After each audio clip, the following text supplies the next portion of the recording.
ఈ పేరు పరిచయం లేని వాళ్ళు ప్రపంచంలో ఉండరు. ఎందుకంటే అంతటి మహానుభావుడు, ఆపద మొక్కులవాడు, ఏడుకొండలవాడ వెంకటరమణ గోవింద గోవింద ఈ మాట అనకుండా అసలు ఎవ్వరి జీవితము తెల్లవారదు. అందరూ ఈ మాట అంటారు. అది వెంకటేశ్వరావతారము అని మనం పిలుస్తాం. అవతారము అన్న మాట సరిగ్గా అర్థమైతే ఏ స్వామివారి తత్వం అయినా మనకి బాగా అర్థమయ్యేటటువంటి అవకాశం ఉంటుంది. అవతారము అన్న మాట మనం తరచుగా వాడుతుంటాం. రామావతారం, కృష్ణావతారం, పరశురామావతారం, వామనావతారం, ఇలా ఆ మూర్తి ఏ పేరు చేత పిలవబడింది అన్నది చెప్పి చివర అవతారము అని ఒక మాట వాడతాం. అవతారం అనగా ఏమి అంటే తార, ఈ మాట మీరు వినుంటారు. తార, తారాస్థితి అని, తారాస్థితిలో పాడుతున్నారండి అంటారు. అంటే బాగా పైకి ఉన్నటువంటి స్థితి. అది ఎంత పైకి అంటే అంత పైకి ఉన్న కారణం చేత మీ మాంసనేత్రముల చేత మీకు దర్శనము కానటువంటి స్థితి, మీకు అనుభవైక వేద్యము కానటువంటి స్థితి, మీరు అర్చన చెయ్యడం సాధ్యం కానటువంటి స్థితి, మీరు కేవలము ధ్యానమునందు మాత్రమే దర్శించగలిగినటువంటి స్థితి, అది తారాస్థితి అంటారు. అంటే బాగా పైన ఉన్నటువంటి స్థితి. అంత పైన ఉన్నటువంటి స్థితిలో ఉన్నటువంటి పరమేశ్వరుడు మన కొరకు అందుబాటులోకి రావడం కోసం బాగా కిందికి దిగి వచ్చాడనుకోండి, అప్పుడు అవతారము అంటారు. తారాస్థితి, దానికి వ్యతిరేక పదం అవతార. అంటే అసలు కన్నులతో చూడడానికి వీలు లేనటువంటి పరమాత్మ యొక్క స్వరూపం ఈ మాంసనేత్రములకు గోచరమవుతుంది. అది ఎంత చిన్నపిల్లవాడు కానివ్వండి, ఎంత అమాయకుడు కానివ్వండి, జానపదులే కానివ్వండి, ఎవరైనా ఆయన యొక్క రూపాన్ని దర్శనం చేసి తరించవచ్చు, ఆయనని చేతులతో స్పృశించవచ్చు. అంటే ఆ అధికారము కలిగినటువంటి వారు. ఆయన మెడలో ఒక పుష్పమాల వేస్తుండగా చూడవచ్చు, ఆయనకి అర్చన జరుగుతుండగా మనం దర్శనం చెయ్యవచ్చు. ఈ స్థితికి ఈశ్వరుడు కిందకి దిగి వస్తే దాన్ని అవతారము అని పిలుస్తారు. అలా అవతారమునకు ముందున్న స్థితి అజాయమానో బహుధా విజాయతే అంటుంది శృతి. అంటే అసలు అలా కిందకి రావలసిన అవసరం లేనివాడు, ఈ మాంసనేత్రమునకు గోచరము కావలసినటువంటి అవసరము లేనివాడు ఈ మాంసనేత్రమునకు కనపడేటట్టుగా కిందికి దిగి వస్తూ ఉంటాడు. అలా ఆయన అనేక పర్యాయములు వచ్చాడు. అసలు నిజమునకు ఆయన స్థితి అది కాదు, కానీ ఆయన అలా కిందకు వస్తూ ఉంటాడు. ఎందుకు వస్తాను అన్నదానికి ఆయనే చెప్పాడు. పరిత్రాణాయ సాధూనాం వినాశాయ చ దుష్కృతాం ధర్మ సంస్థాపనార్థాయ సంభవామి యుగే యుగే. నన్ను ఒక రూపంతో చూడాలనుకున్న వారి యొక్క కోరిక తీర్చడం కోసం, ధర్మాన్ని ఎవరు పాడు చేద్దామనుకుంటున్నారో అటువంటి వారిని శరీరముతో ఉండకుండా చేసి మళ్ళీ ధర్మాన్ని కాపాడడం కోసం, వాళ్ళకంటూ శరీరం ఉండబట్టి కదా వాళ్ళు ధర్మాన్ని పాడు చేయగలరు. కాబట్టి ఆ శరీరం తీసేస్తే ఇంక ఇప్పుడు వాళ్ళు ధర్మం జోలికి రాలేరు. కాబట్టి వాళ్ళని తుదముట్టించుట కొరకు నేను అవతారమును స్వీకరిస్తూ ఉంటాను ప్రతి యుగమునందు. అలా ఆయన చాలా అవతారాలు తీసుకున్నాడు. చాలా అవతారాలు తీసుకున్నాడు అన్నప్పుడల్లా మీరు ఒక్కటే గుర్తుపెట్టుకోవాలి, ఆయన పైనుంచి కిందకి దిగి వచ్చాడు అని. ఇన్ని మాటలు కిందకి దిగి వచ్చాడు, నిజానికి లెక్క కట్టడం కష్టం. చాలా మాటలు కిందకి దిగి వచ్చాడు. కానీ మనం ప్రధానంగా చెప్పేవి వేదోద్ధారణ మందరాభరణ పృథ్వీధర్మ నిర్మాణ ప్రహ్లాదత్రాణ బలి ప్రతారణ నృపాహంకార నిర్వాపన వైదేహీ రమణ ధనంజయ జయ వ్యాపార పారీణ క్షోణీ దివ్యత్కరుణ తమోహరణ తండ్రి వెంకటేశ ప్రభో అని దశావతారములను చెప్తాం. 10 అవతారాలు. ఇందులో 10 అవతారములుగా ఈశ్వరుడు దిగి వచ్చినప్పుడల్లా ఆయన చేసే పని ఒకటే, ఈ భూమిని కాపాడడం. భూమిని కాపాడడం అన్న మాట అన్నప్పుడల్లా మీరు ఒకటి జ్ఞాపకం పెట్టుకోవాలి, ఐశ్వర్యం అంతా ఎక్కడుంటుందంటే ఈ భూమి ఎందే ఉంటుంది. అందుకే దీనికి వసుధ అని ఒక పేరు. వసుధ అంటే ఐశ్వర్యమును కలిగి ఉన్నది అని. ఇందులోనే కదండి పంట పండాలన్నా ఇందులోనే, బంగారం దొరకాలన్నా ఇందులోనే, రాగి దొరకాలన్నా ఇందులోనే, ఇనుము దొరకాలన్నా ఇందులోనే, పెట్రోల్ దొరకాలన్నా ఇందులోనే. కాబట్టి ఇది వసుధ. ఈ వసుధని ఎవడిష్టం వచ్చినట్టు వాడు వాడుకుని నన్ను అడ్డు పెట్టేవాడెవడు అనుకుని స్వార్థంతో సంపదని కొల్లగొట్టి పాపపు జీవనం చేసే ప్రయత్నం చేసిన వాళ్ళని పరిమార్చడం కోసం ఈశ్వరుడు అవతరిస్తూ ఉంటాడు. కాబట్టి శంకర భగవత్పాదులు షట్పదీ స్తోత్రం చేస్తూ అవతారవతావత సదా వసుతాం అంటారు. ఈశ్వర, ఈ వసుధను రక్షించుట కొరకు నీవు అవతారములను స్వీకరించినావు, అనేక మార్లు క్రిందకి దిగి వచ్చినావు. కదలిక అంటే పైనుంచి కిందికి రావడంలో కంటికి కనపడనివాడు కంటికి కనపడడం, అంతటా ఉన్నవాడు ఒక రూపాన్ని తీసుకోవడం, అసలు అర్చనకి యోగ్యము కాని రూపం. అంతటా నిండిపోయిన వాడికి దీపం ఏం పెడతారు? అంతటా నిండిపోయిన వాడికి పుష్పహారం ఎలా వేశారు? అంతటా నిండిపోయిన వాడికి పంచె ఎలా కడతారు? వస్త్రోద్ధూత విధౌ సహస్రకరత పుష్పార్చని విష్ణుత అంటారు శంకరాచార్యులు వారు శివానందలహరిలో. నీకు పంచె కట్టాలంటే నన్ను సూర్యభగవానుడిని చేయవయా అన్నారు. 1000 చేతులు ఇస్తే ఏమో అలా కడతానేమో పంచె అన్నారు. అంతటా నిండిన వాడికి పంచె ఎలా కడతారు? కట్టలేరు. కాబట్టి అంతటా నిండినవాడు, ఒక్కచోట ఉన్నవాడు, అసలు ఈ కంటికి దొరకనివాడు ఇప్పుడు దొరుకుతున్నవాడు, ఎంతవరకున్నాడో చెప్పలేని స్థితిలో ఉన్నవాడు, ఒక గర్భాలయమునందు పట్టినవాడు, అన్నీ వ్యతిరేకమే. అంతగా కిందికి దిగిరా వచ్చేటప్పుడు కదలిక ఉంటుంది కదండి. కదలిక అంటే దాన్ని మీకు తేలికగా చెప్పాలంటే మేనిఫెస్టేషన్ అన్న మాట సరిపోతుంది. అంటే ఆయన అంతటా ఉన్నవాడు ఒక రూపంగా వచ్చి అలా దిగి నిలబడడం, ఇది కదలిక ఉంటుంది. అక్కడి నుంచి కదలి ఒక్క రూపంలోకి మారుతాడు ఆయన. ఇలా మారడానికి ఆ కదలికకి ఒక కారణం ఉంటుంది. ఆ కారణం లేకుండా అలా కదలడు ఆయన. ఏదో ఒక కారణం ఉంటేనే అలా కదులుతాడు. అలా కదలడం అన్న మాటను మీరు బాగా పట్టుకుంటున్నారు. నేను మళ్ళీ చెప్తున్నాను. అసలు ఏ కంటికి కనపడనివాడు ఒక కంటికి కనపడేటట్టు, ఏ తల్లి కడుపున పుట్టనివాడు ఒక తల్లి కడుపున పుట్టినట్టు, ఎవరి చేత ఏ రకంగానో ఆరాధనకి సౌలభ్యం కానివాడు సులభుడైనట్టు, ఇలా దిగి వచ్చేటటువంటి క్రమంలో ఒక కదలిక ఉంటుంది. మొదటి కదలిక, ఆ కదలికతో ఆయన అలా లోకంలో అనుగ్రహించి దిగి వచ్చి కనపడతాడు. దీన్ని అవతార స్వీకారము అని పిలుస్తారు. ఈ ప్రతి కదలిక ప్రారంభ కాలమునకు ఒక కారణం ఉంటుంది. ఆ కారణం లేకుండా ఆయన కదలడం, అది మీకు తెలియకపోవచ్చు, నాకు తెలియకపోవచ్చు. కానీ ఈశ్వరుడు ఏ కారణానికి అవతరిస్తూ ఉంటాడు అన్నది చెప్తూ ఉంటాడు వ్యాస భగవానుడు పురాణములయందు. అదే పురాణంలో ఆయన అవతార స్వీకార ఘట్టాలుగా వస్తాయి. దాన్ని మీరు చాలా జాగ్రత్తగా పరిశీలనం చేస్తే మీకు అందులోంచి కొన్ని రహస్యములు అందుతాయి. దశావతారములొకెత్తు, మళ్ళీ ఇందులో యుగాలకి అనుసంధానం చేస్తూ ఒక మాట చెప్తారు. 10 అవతారాలు ప్రధానమైన అవతారములైన మళ్ళీ ఈ ప్రధానమైన అవతారాల్లో ఒక్కొక్క యుగానికి సంబంధించి ఒక్కొక్క అవతారాన్ని విశేషమైన దానిగా చెప్తారు. కృతేతు నారసింహో భూః త్రేతాయాం రఘునందన ద్వాపరే వాసుదేవశ్చ కలౌ శ్రీవేంకటనాయకః. ఈ శ్లోకాన్ని మీరు చాలా జాగ్రత్తగా పరిశీలనం చేయవలసి ఉంటుంది. పరిశీలనం చేస్తే అసలు ఈశ్వరుడికి మీకు ఉన్న అనుబంధం ఏమిటో మీకు తెలుస్తుంది. ఆ అనుబంధం తెలిస్తే భక్తి అన్న మాటకు అర్థం ఉంటుంది. ఆ భక్తి అన్నది తెలిస్తే ఉత్సవము అంటే అంటే తలెత్తి చూసి సంతోషంగా దాన్ని గమనించడం అన్నది అలవాటు. అసలు ఈ భావన లేదనుకోండి, అసలు లోపల అటువంటి తంత్రులు అల్లుకోలేదనుకోండి, అది యాంత్రికంగా ఉంటుంది. ఆ చేసే పని దాని యందు మనసు మగ్నమై చెయ్యడం అన్నది కుదరదు.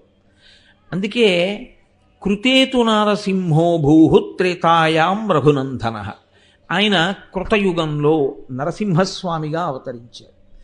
మీరు కొంచెం జాగ్రత్తగా పరిశీలించండి, నరసింహస్వామిగా ఆయన ఎప్పుడు అవతరించాడు? హిరణ్యకశిపుడు తపస్సు చేసినప్పుడు ఆయన అవతరించలేదు.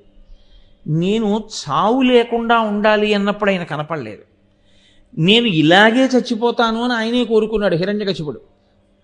అలా కోరుకున్నప్పుడు ఆయన కనపడలేదు. ఆయన కడుపున ఓ కొడుకు పుట్టాడు, హిరణ్యకశిపుని యొక్క కడుపున. ఆ పుట్టినటువంటి పిల్లవాడు ఎంత చంపేద్దామనుకున్న తండ్రి చావు లేనివాడు అయ్యాడు. అది విచిత్రం. హిరణ్యకశిపుడు నాకు చావొద్దన్నాడు, అది కుదరదయా, ఇంకేమైనా కోరుకో. ఏదో ఇలా చచ్చిపోతాను. గాలిన్ కుంభిని అగ్ని అంబువుల ఆకాశ స్థలిన్ దిక్కులన్ రేలన్ ఘస్రమలన్ తమ ప్రభల భూరిగ్రాహ వ్యాళాదిత్య నరాది జంతు కలహ వ్యాప్తిన్ సమస్త్రాస్త్ర శస్త్రాళిన్ మృత్యువులీని జీవనము లోకాధీశ ఇప్పించవే. అవన్నీ మీరు విన్నవే. చాలా రాక్షసుల కోరికలు చాలా ఆశ్చర్యంగా ఉంటాయి.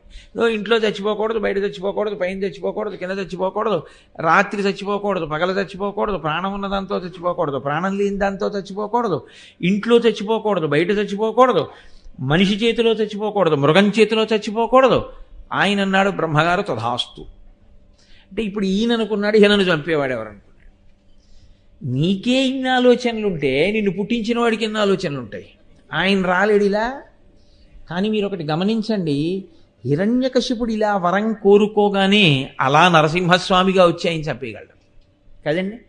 చంపేయాలి అనుకుంటే నరసింహావతారం ఎప్పుడో రావక్కర్లేదు, వెంటనే వచ్చి ఈ కోరిక కోరుకుని స్వస్తి అని బ్రహ్మగారు అక్షతలేయగానే అట్నుంచి నరసింహావతారం వచ్చి వీడిని చంపేయచ్చు. కానీ వచ్చాడా? అలా రాలేదు. హిరణ్యకశిపుడు ఎంత పాపజీవనం చెయ్యాలో అంత పాపజీవనము చేశాడు, ఊరుకున్నాడు. పరమభక్తుడైనటువంటి తన కడుపున పుట్టినటువంటి కొడుకు మీద పగ పెంచుకున్నాడు. పగ పెంచుకుని ఆ పిల్లవాడిని చంపేస్తానన్నాడు. ఒక్కటే కారణం, శ్రీమన్నారాయణుడికి నమస్కరిస్తున్నాడు, చంపేస్తాను. ఇప్పుడు చంపేయడానికి లోకంలో ఎన్ని సాధనములు ఉంటాయని అనుకుంటామో అన్ని సాధనములను ప్రయోగించాడు. విషం పెట్టాడు, ఏనుగులతో తొక్కించాడు, పర్వతాల మీద కిందికి దోశాడు, అగ్నిగుండాల్లో పడేశాడు, పావులతో కరిపించాడు, గదలతో మోదించాడు, శూలాలతో పొడిపించాడు. ఈ పిల్లవాడు చావలేదు. అరే, ఈ పిల్లవాడు ఎలా చచ్చిపోతాడని చావు లేకుండా ఉండాలని వరం కోరుకున్నవాడు బెగ్గబెట్టుకున్నాడు. అది విచిత్రం. ఎలా బ్రతుకుతున్నాడు ఆ పిల్లాడు? భక్తితో బ్రతుకుతున్నాడు. భక్తితో బ్రతికిన కారణం చేత చావు రాలేదు. భక్తితో బ్రతికినప్పుడు అన్న మాటని మీరు ఒకటి అర్థం చేసుకోవాలి చాలా జాగ్రత్తగా. భక్తితో అంటే ఊరికే తులసి దళాలతో పూజ చేయడం, లేకపోతే ఈశ్వరుడికి సేవలు అనడం, పూజామందిరంలో కూర్చుని పూజ చేస్తూ ఉండడం, స్తోత్రాలు చదువుతూ ఉండడం కాదు భక్తి అన్న మాటకు అర్థం. విస్తృత పరిధిలో భక్తి అన్న మాటకు అర్థం ఏమిటో తెలుసా అండి? ఈశ్వరుడు ఎలా బ్రతకమన్నాడో అలా బ్రతకడం. అదే భక్తి అన్న మాటకు అర్థం. రోజు రాత్రి తండ్రి గారు పడుకున్నప్పుడు తండ్రి గారి కాళ్ళు పట్టి ఉదయం నిద్ర లేచిన దగ్గర నుంచి తండ్రి గారికి అప్రతిష్ట తెచ్చే పనులు చేసిన వాడు చిన్న కొడుకు. రోజు తండ్రి గారికి రాత్రి కాళ్ళు కూడా పట్టకపోయినా, నాన్నగారండి మంచినీళ్ళు తాగుతారా అని ఒక గ్లాసులు మంచినీళ్ళు ఇచ్చి, నాన్నగారి పేరు ప్రఖ్యాతుల్ని దృష్టిలో పెట్టుకుని తండ్రి గారి గౌరవం ఇనుమడించేటట్టుగా బ్రతికినటువంటి వాడు పెద్ద కొడుకు. తండ్రికి ఎవరి మీద ప్రేమ ఉంటుంది? ఎవరి మీద సంతోషం ఉంటుంది? తన కాళ్ళు పడుతున్నాడు, తనకి కుర్చీ వేస్తున్నాడని రెండో వాడిని ప్రేమిస్తాడా? చిచి, వీడు బయటికి వెళ్ళి వీడు ప్రవర్తించే ప్రవర్తనకి నేను సంపాదించుకున్న పేరు ప్రఖ్యాతులు పోతున్నాయి అని బాధపడతాడు. తన కాళ్ళు పట్టకపోయినా తనకి నిరంతరం వచ్చి కూర్చుని ఆయనకి సేవలు చేయకపోయినా తండ్రి ఎలా బ్రతకమన్నాడో అలా బ్రతికేటటువంటి కొడుకుని చూసి ఆయన వల్ల తనకి పేరు వస్తే, ప్రఖ్యాతి వస్తే దానికి తండ్రి సంతోషిస్తాడు. భక్తి అన్న మాటకు అర్థం ఈశ్వరుని చేత మనకు అందియబడినటువంటి వేదము మనని ఎలా బ్రతకమందో అలా బ్రతకడమే భక్తి. తప్ప మీరు ఎలా చేద్దాం అనుకుంటున్నారో అలా చేసేసి ఈశ్వరుడికి 2 అగరత్తుల దగ్గర 8 అగరత్తులు, 2 పువ్వుల దగ్గర 20 పువ్వులు, 3 పళ్ళు పెట్టవలసిన చోట 30 పళ్ళు నైవేద్యం పెట్టడం భక్తి కాదు. ఈశ్వరుడు ఎలా జీవించమని చెప్పాడో అలా జీవించడం భక్తి. ప్రహ్లాదుడు అలా జీవించాడు, హిరణ్యకశిపుడు అలా జీవించలేదు. అందుకే ఆయన తపస్సు ఆయన్ని రక్షించదు. ఈయన ఏ తపస్సు చెయ్యక్కర్లేదు, ఈయన భక్తి ఇన్ని కాపాడుతుంది. ఈ భక్తి అన్న మాటకి ఈశ్వరుడు ఎక్కడ లొంగిపోతాడో అప్పుడు ఆయన ఒక రూపాన్ని తీసుకుని వస్తాడు. దాని ప్రధాన ప్రయోజనం హిరణ్యకశిపుడిని సంహరించడం కాదు. ఆయన ఎలా వస్తే హిరణ్యకశిపుడు చచ్చిపోతాడో ఆయన వరం కోరినప్పుడే ఈశ్వరుడికి తెలుసు. పగలు కాదు, రాత్రి కాదు, అసుర సంధ్య వేళ, ఇంట్లో కాదు, బయట కాదు, గడప మీద, పైన కాదు, కింద కాదు, తన తొడల మీద, నరుడు కాదు, మృగం కాదు, నరసింహావతారం. బతికున్నవి కాదు, మరణించినవి కావు, పెరుగుతూ ఉంటాయి, బతికున్నాయి, కోసేస్తే బాధ లేదు, గోళ్ళు. కాబట్టి ఇలా చచ్చిపోతాడు అని ఆయన అడిగిన వరంలో ఉంది సమాధానం. ఇది తెలుసుకోలేనంత అమాయకుడు శ్రీ మహావిష్ణువు కారు. ఆయనకి తెలుసు ఇలా చంపేయించాడు. కానీ అలా ఆయన ఇప్పుడు మారాడు. అది అవతారం అంటే. అది మీరు పట్టుకోవలసి ఉంటుంది. ఇది మీరు పట్టుకోగలిగితే మీ భక్తి వృద్ధిలోకి వస్తుంది. అది పట్టుకోలేకపోతే ఆ భక్తి ఒక స్థాయిలో నిలబడిపోతుంది అంతే.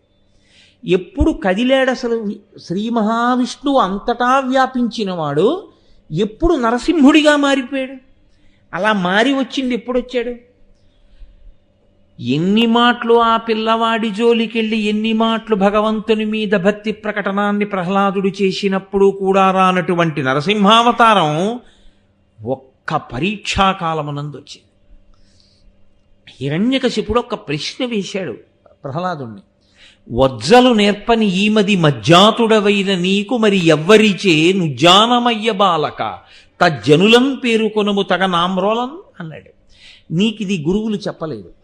చెప్పకుండా నీకు పరమేశ్వరుడు ఒకడున్నాడని, వాడు సర్వవ్యాపి అని, వాడు రక్షిస్తాడని, వాడిని భజించాలని నీకెవరు చెప్పారు? నీకు ఎవరు చెప్పారో వాళ్ళ పేరు నాకు చెప్పన్నాడు. ఆయన అన్నాడు, అది చెప్పడానికి పేర్లు ఎందుకు నాన్న? ఈశ్వరానుగ్రహం ఉంటే అర్థమవుతుంది. ఈశ్వరానుగ్రహం లేకపోతే అంధేందూదయముల్ మహాబధిర శంఖారావముల్ మూక సద్గ్రంథాఖ్యానముల్, అలాగే ఏదో కృతఘ్నావళి బంధుత్వంబులు, క్రోడ సద్గంధంబుల్, ఇవన్నీ హరిభక్తి వర్జితుల వృధారిక్త సంసారముల్. భక్తి లేనటువంటి వాడి జీవితం అలా ఉంటుంది. కాబట్టి నాన్న, ఏదో పంది దగ్గర సువాసన పెట్టినట్టు, కృతజ్ఞుడైన వాడు బంధువైనట్టు, యజ్ఞమంతా అయిపోయి పూర్ణాహుతి కూడా అయిపోయిన తర్వాత అందులో హవిస్సు వేసినట్టు, ఇలాంటి పనులు ఎలా ఉంటాయో భక్తి లేకుండా బతికే వాళ్ళ జీవితం అలా ఉంటుంది నాన్న అన్నాడు. అంటే ఆయన అన్నాడు, ఇన్ని చెప్తున్నావు కదా, ఎక్కడున్నాడు ఈశ్వరుడు అని అడిగాడు. ఆయన అన్నాడు, ఎక్కడున్నాడు ఈశ్వరుడు అని అడుగుతున్నావు, ఆ ప్రశ్న తప్పు. ఎక్కడ ఈశ్వరుడు లేడని అడుగు. అంతటా ఈశ్వరుడు నిండి ఉన్నాడు. ఎక్కడున్నాడు ఈశ్వరుడు ఏమిటి? కాబట్టి ఆ ప్రశ్న లేదు అసలు. ఎక్కడ లేడు ఈశ్వరుడు అనవలసి ఉంటుంది అంతే ఎవరైనా. అంతేకాని ఎక్కడున్నాడు ఈశ్వరుడు అని అడిగితే అది అర్థం లేని మాట. కాబట్టి ఇందుకలడందులేడని సందేహము వలదు చక్రి సర్వోపగతుండు ఎందెందు వెదకి చూచిన అందందే కలడు దానవాగ్రని వింటే. పిల్లవాడు తనకున్నటువంటి నమ్మకంతో, విశ్వాసంతో, ధైర్యంతో, భక్తితో చెప్పేశాడు. అందు అంటే నాన్న అంతటా ఉన్నాడు. నీకు చూసే కన్నుండాలి, కానీ ఆయన ఇక్కడున్నాడు అక్కడున్నాడు ఆయన అంతటా ఉన్నాడు అన్నాడు. ఇప్పుడు లేచాడు ఆయన సింహాసనంలోంచి. హరి సర్వాకృతులంకలండనచు ప్రహ్లాదిండు భాషింప సత్వరుడై ఎందును లేడనుచు దైత్యుండు సుతున్ తర్జింప శ్రీనరసింహాకృతి దాల్చనచ్యుతుడు నానాజంగమస్థావరోత్కర గర్భంబుల అంది దేశముల ఉద్దండ ప్రభావంబునన్నారు పోతనయ్య. పిల్లాడంటున్నాడు అంతటా ఉన్నాడన్నాడు, అనగానే లేచాడు. వీడిప్పుడు దొరికాడు. అంతటా ఉన్నాడన్నాడుగా, అంతటా ఉన్నాడన్నప్పుడు అంతటా ఉన్నాడంటున్నావు, ఇందులో ఉన్నాడా అన్న చూపుడు వేలిలా తిప్పి ఆపితే నేను ఎక్కడ ఆపానో అక్కడ నాకు ఈశ్వరుణ్ణి చూపించాలి. అక్కడ సాకారం అవ్వాలి. ఇప్పుడు ఈశ్వరుడు పాలనిండా ఉన్నటువంటి నెయ్యి బాగా చిలికి వెన్న తీసి తోడు పెట్టి ఆ వెన్న తీసి దాన్ని అగ్నిహోత్రం మీద కరిగిస్తే నెయ్యిగా మారి కనపడినట్టు అంతటా నిండినటువంటి ఈశ్వరుడు ఒక రూపాన్ని దాల్చాలి, కదలాలి. ఇప్పుడు ఇది కదలికంటే అవతారం అన్న మాటకు అర్థం అది. ఆయనకి తెలుసు నరసింహావతారంగా రావాలి. ఎందుకు రావాలి? హిరణ్యకశిపుడిని చంపడానికి. కనపడడం అంటూ జరిగితే హిరణ్యకశిపుడు ఉండడు. కనపడడం అంటూ జరిగితే హిరణ్యకశిపుడు లేడనుకుంటున్న వాడికి కనపడాలి. అసలు కనపడడం అంటూ జరగడం అన్నది ప్రహ్లాదుడి విషయంలో ఉండదు, ఎందుకంటే ఆయనకి ఎప్పుడూ కనపడుతున్నాడు అంతటా. కాబట్టి ఇప్పుడు ఆ వేలు ఎక్కడ పెడతాడో హిరణ్యకశిపుడు కదిలాడైన వెంటనే. ఎలా కదిలాడో తెలుసా అండి? అది భాగవతంలో గొప్ప ఘట్టం. నానాజంగమ స్థావరోత్కర గర్భంబుల అన్ని దేశములను దండ ప్రభావంబునన్. ఇది అది అని లేదు.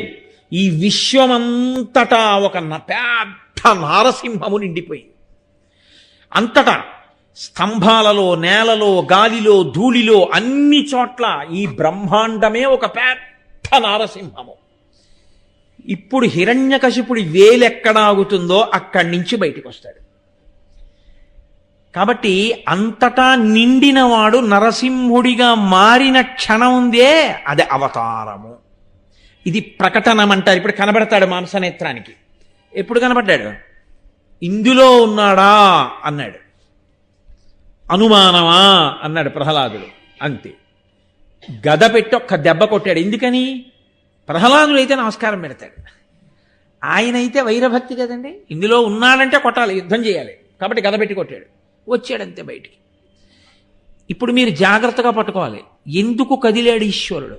హిరణ్యకశిపుడి కోసం కదిలాడా? ప్రహ్లాదుడి మాట నిజం చేయడం కోసం కదిలాడా?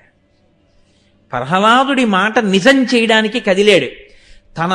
తనని నమ్ముకున్న ఒక పిల్లవాడు అన్న మాట నిజం చెయ్యడానికి అంతటా నిండి నిబిడీకృతమైన ఈశ్వరుడు అంతటా నారసింహముగా నిండి ఒక స్తంభంలోంచి బయటికి వచ్చాడు. ఇదాయన కారుణ్యము, ఇదాయన దయ. భక్తుల పట్ల ఆయనకుండేటటువంటి ప్రీతి. ఆ ప్రీతికి అలా ఆవిష్కృతమవుతాడు. అందుకే భక్తుణ్ణి మించిన శక్తి లోకంలో ఇంకోటి ఉండదు. ఆయన మాటకి ఈశ్వరుడు కూడా వశుడైపోతాడంతే, లొంగిపోతాడు. ఇందుచేత ఆయన కారుణ్యమూర్తి. ఈశ్వర అన్న మాటలో అంతర్లీనమేమి పరమకారుణ్యమే. అంతటి దయ కలిగినవాడు. ఆయనని మీరు నమ్మి ఉండగా, ఆయన చెప్పినట్లు మీరు బ్రతుకుతుండగా మిమ్మల్ని చెనకగలిగిన వాడు లోకంలో ఉండడు. కాబట్టి నరసింహావతారం ఈశ్వర కారుణ్యమును, భక్తుల యొక్క విశ్వాసమును నిరూపణం చేసింది. అవతారముగా ఎందుకు కదులుతాడో చూపించింది. స్పష్టంగా చూపించినటువంటి రూపం. వామనావతారంగా రాలేదా అండి అని మీరు అంటారేమో. వామనావతారంగా అమ్మ కడుపులోంచి అలా వచ్చేసాడు, అసలు ఓ పిల్లవాడిగా వచ్చేసాడు. ఇది అలా కాదు. ఈ రావడంలో ఒక గమ్మత్తుంది. అంతటా నిండినవాడు అకస్మాత్తుగా నరసింహుడయ్యాడు. కాబట్టి ఈ కారుణ్యమును ఆవిష్కరించుట, భక్తుల పట్ల ఆయనకున్నటువంటి దయని చూపించుట, అదే సమయంలో అనుషంగిక ప్రయోజనంగా ధర్మాన్ని పాడు చేసే వాళ్ళని నాశనం చెయ్యడం, ఇన్నింటిని ఏకకాలమునందు ఈశ్వరుడు ఎలా సాధిస్తాడు, ఆ కదలిక ఎలా ఉంటుందో చూపిస్తుంది నరసింహావతారం. కాబట్టి కృతేతు నారసింహో భూహుత్రేతాయాం రఘునందన. కృతయుగంలో నరసింహస్వామిగా వస్తే త్రేతాయుగంలో రామచంద్రమూర్తిగా వచ్చాడు. రామచంద్రమూర్తిగా ఎలా కనపడ్డాడు? ఎప్పుడు కనపడ్డాడు? అక్కడ ఒక భక్తుడి ప్రార్థనకు వచ్చాడు, ఇక్కడ ప్రార్థనకే వచ్చాడు. ఎవరి ప్రార్థనకు వచ్చాడో తెలుసా అండి? దశరథ మహారాజు గారు పుత్రకామేష్టి చేసుకుంటున్నారు. ఇప్పుడు వస్తారు దేవతలు, కానీ మన కంటికి కనపడరు. మనకు ఆ శక్తి పోయింది ఉపాసన లేక. కానీ ఆనాడు దేవతల్ని చూసేవాళ్ళు ప్రత్యక్షంగా ప్రజలు వచ్చి వాళ్ళ సభలో కూర్చున్నారు. బ్రహ్మగారు కూడా వచ్చి కూర్చున్నారు. పెద్ద ఆయన వస్తే మరి కష్టాలు చెప్పుకోవద్దు. కాబట్టి వాళ్ళు అన్నారు, నైనం సూర్య ప్రతిపతి పార్శ్వే న మారుత చిలోర్మిమాలీతం దృష్ట్వా సముద్రోపి న కంపతే. అది వాళ్ళు చెప్పిన మాట. వాళ్ళన్నారు, రావణాసురుడు తిరుగుతుండగా సూర్యుడు గట్టిగా ప్రకాశించకూడదు. ఆయన అంతఃపురంలో ఉన్నాడు, ఆయన బాగా రోహిణీకార్తి చూపించవచ్చు. రావణుడు బయటికి వచ్చాడు, హేమంత ఋతువులో ఉండాలంతే. నైనం సూర్య, గట్టిగా ఆయన ప్రకాశించకూడదు. ప్రతిపతి పార్శ్వే నమారుత, గాలి గట్టిగా వీయకూడదు. ఆయన ఉత్తరీయం కదిలిందనుకోండి, వాయువు యొక్క ఉద్ధతి ఏమి అని అడుగుతాడు ఆయన. కాబట్టి వాయువు ఆయన దగ్గర గట్టిగా వీచడు. ఆయన వెళ్ళి సముద్రం దగ్గర ఇలా నిలబడ్డాడు అనుకోండి, సముద్రోపి నకంపతే, దాంట్లోంచి కెరటాలు రావు. సముద్రం నదిలే అయిపోతుంది, అన్ని తరంగాలు ఆగిపోతాయి. ఎందువల్ల? ప్రీతి చేత కాదు, భయం చేత. పంచభూతములను ఇంత భయపెడుతున్నాడు, ఇది చెప్పడానికి వాళ్ళు ఒక్క శ్లోకంలో చెప్పారు. ఇంత భయపెట్టడానికి కారణం ఏమిటో తెలుసా? పితామహ, మీరు ఇచ్చినటువంటి వరం. ఎవ్వరి చేత చావడన్నారు, ఇంత భయపెడుతున్నాడు. ఇక మా పరిస్థితి చెప్పేదేముంది? సముద్రమే భయపడి, గాలే భయపడి, సూర్యుడే భయపడితే ఋషులం మా పరిస్థితి ఏం చెప్పమంటారు? దేవతల పరిస్థితి బిక్కు బిక్కుమంటూ బతుకుతున్నాం. మీరు ఆ వరం ఇచ్చారే, మరి ఎలా చనిపోతాడు అతను అంటే బ్రహ్మగారు అన్నారు, అతను మనుష్యులను అడగలేదు, వానరములను అడగలేదు, కాబట్టి మనుష్యుడి చేతిలో మరణిస్తాడని. అనగానే దశరథ మహారాజు గారు యజ్ఞం చేస్తున్న చోట మనుష్యులు ఉండరండి. మనుష్యుడు చంపుతాడు అనగానే ఏ మనిషి అయినా లేచి అయితే నేను చంపేస్తానంటే నిజంగా చంపగలడా? మనుష్యుడైనంత మాత్రం చేత చంపలేడు. ఎక్కడి రావణుడు, ఎక్కడి తేజస్సు. కాబట్టి ఎక్కడ తొందరపడి వీళ్ళు వెళ్ళిపోతారో రావణుడి చేతిలో మరణిస్తారోనని ఎవ్వరూ అడగకపోయినా వీళ్ళు చెప్పుకున్న బాధలు చూసి కరిగిపోయిన హృదయము కలిగిన వాడై ఏతస్మిన్నంతరే విష్ణు రూపయాతో మహాద్యుతి శంఖచక్రగదాపాణి పీతవాస జగత్పతి. అంతటా నిండిపోయినటువంటి విష్ణువు ఒక్కసారి ఒక రూపాన్ని తీసుకుని సభలోకి దిగారు. అది అవతారం అంటే కనపడ్డారు కంటికి. సశంఖచక్రం సకిరీటకుండలం సపీత వస్త్రం సరసీరుహేక్షణం సహార వక్షస్థలశోభి కౌస్తుభం నమామి విష్ణుం శిరసా చతుర్భుజం.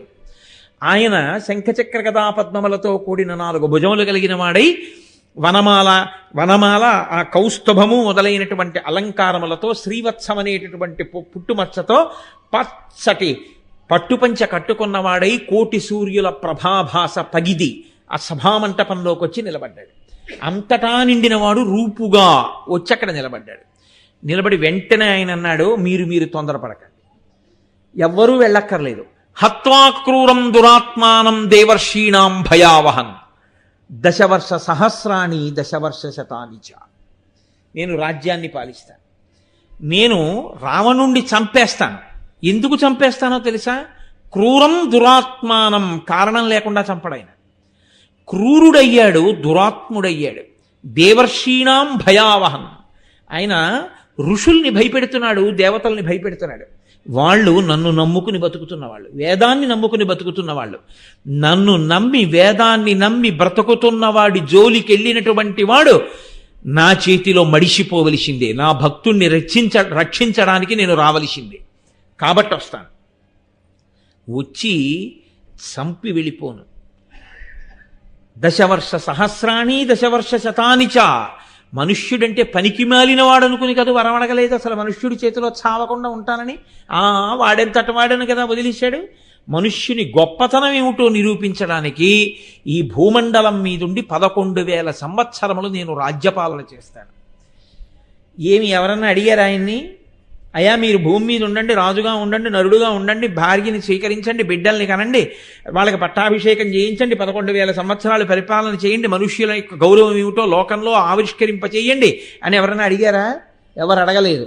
ఎవ్వరూ అడగకపోయినా తనంత తానుగా సభామంటపంలో కరచరణాదులతో కూడిన వాడై దర్శనమిచ్చి ప్రతిజ్ఞ చేసి పుట్టవలసిన అవసరం లేనివాడు తల కిందకి పెట్టి కాళ్ళు పైకి పెట్టి చీకటిగా ఉన్నటువంటి కౌసల్య గర్భంలో తాను 12 నెలల పాటు ఉండి ఆమె యోనిలోంచి పైకి వస్తే తప్ప నరుడు కాడు కనుక, నరుడైతే తప్ప రావణుణ్ణి చంపకూడదు కనుక మన కోసమని అంత కష్టపడి దశరథ మహారాజు గారి నుంచి కదిలినటువంటి ఆ తేజస్సు కౌసల్య యొక్క శరీరంలోకి ప్రవేశిస్తే ఆమెకి గర్భవాసంగా 12 నెలలు చీకట్లో పడుకున్నాడు.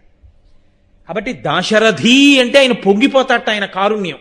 అందుకే గోపరాజు గారు ఇంకో మకుటం పెట్ల, దాశరథి కరుణాపయోనిధి. ఈశ్వర ఎంత దయ, సముద్రం నువ్వు నిజంగా. ఏమి నీ కర్మ? అమ్మ కడుపులో 12 నెలలు పడుకోవడమా? ఆ మలమూత్రాలన్నీ చుట్టూ చేరడమా? నిన్ను పురుగులు కరవడమా? ఆ లోపల పడు ఉండడమా? అంతటా ఉండవలసినటువంటి వాడివి ఒక అమ్మ కడుపులో ఉన్నావా? తతశ్చ ద్వాదశే మాసే చైత్రే నావమికే తిథౌ నక్షత్రే దితి దైవత్యే సోచ్య సంస్థేషు పంచషు గ్రహేషు కర్కటే లగ్నే వక్పతాం బిందునా సహా ప్రోద్యమానే జగన్నాథం సర్వలోక నమస్కృతం అన్నారు మహర్షి. జగన్నాథం, జగత్తుకు నాథుడైన వాడు, సర్వలోకముల చేత నమస్కరింపబడవలసినటువంటి వాడు ఒక అమ్మ కడుపులో 12 నెలలు తల కిందకి కాళ్ళు పైకి పెట్టి పడుకున్నాడు. ఎవరి కొరకు? అలా పడుకుని పుడితే కానీ నరుడుగాడు. అలా నరుడుగా పుడితే తప్ప రావణుణ్ణి చంపడానికి వీల్లేదు. అలా రావణుణ్ణి చంపితే తప్ప మన అందరి యొక్క ఏడుపు ఆగదు. అందుకని మనని సంతోష పెట్టడానికి తానంత కష్టాన్ని స్వీకరించాడు. ఇది ఆయన యొక్క కారుణ్యం. ఈ కారుణ్యపు కదలిక అవతారంగా రామచంద్రమూర్తిగా ఈ పృథివి మీద విలిసింది. ఈ భూమండలమంతా తిరిగాడు, లోకానికి ధర్మం ఏమిటో నిరూపణం చేశాడు. కాబట్టి కృతేతు నారసింహో భూహుత్రేతాయాం రఘునందన. కాబట్టి రెండు విషయాల్లోనూ మీకు అర్థమైంది ఏమిటి? మళ్ళీ అవతారాల్లో ప్రధానమైన దశావతారాల్లో యుగానికి ఒకటి చొప్పున ప్రధానంగా తీసుకున్నప్పుడు ప్రతి అవతారమునందు ఆయన కదలికకి కారణము కేవలము కారుణ్యమే.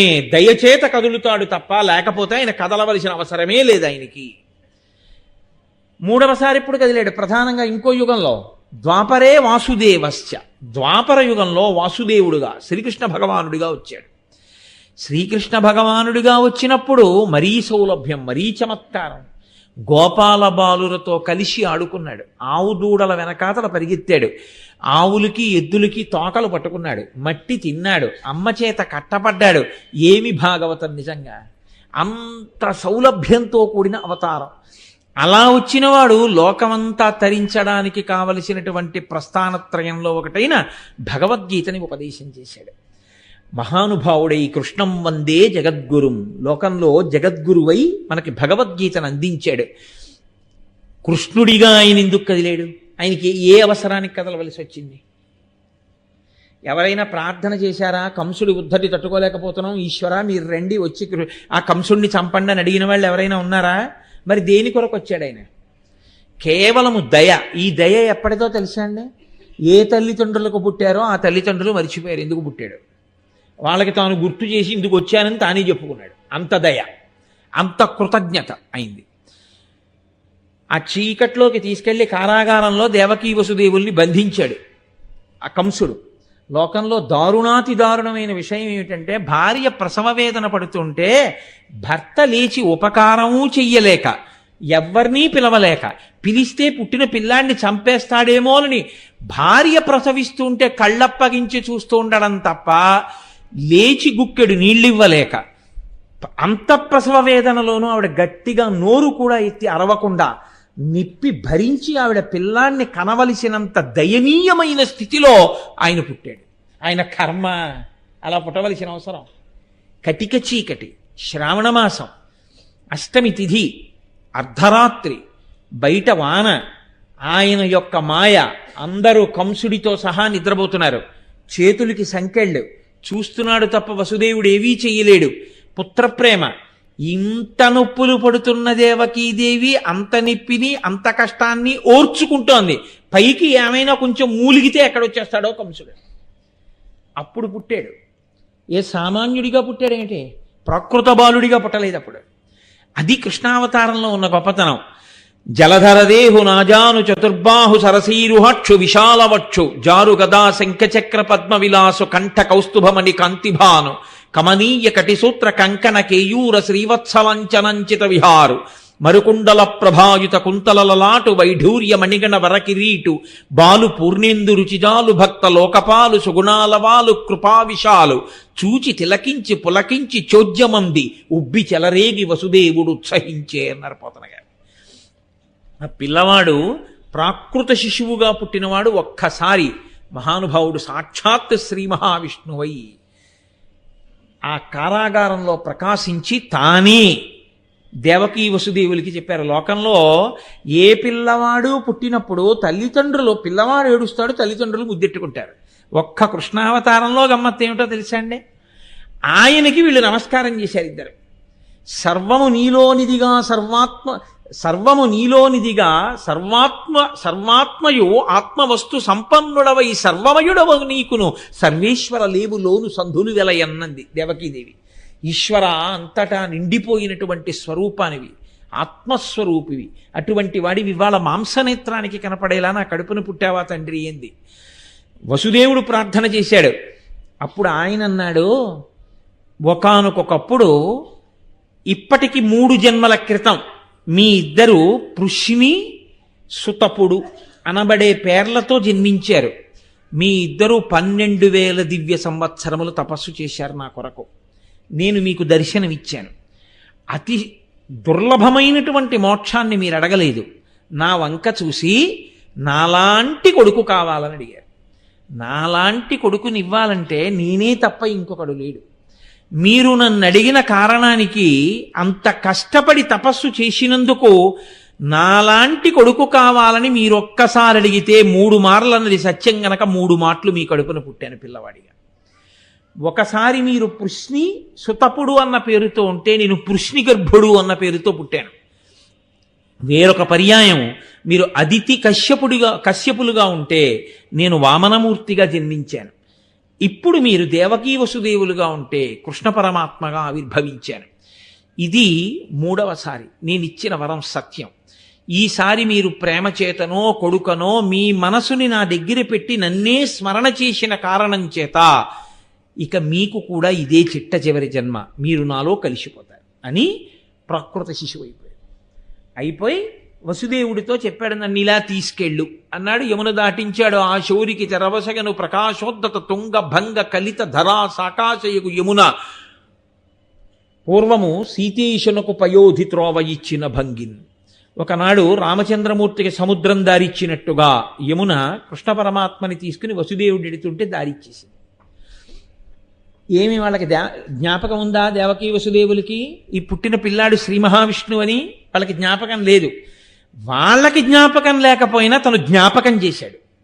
శ్రీ మహావిష్ణువుగా దర్శనమిచ్చాడు, తల్లిదండ్రుల్ని కాపాడాడు. ఇది 3వ జన్మ అన్నాడు. మీరు తపస్సు చేసినందుకు 3వసారి ఆవిర్భవించాను అన్నాడు.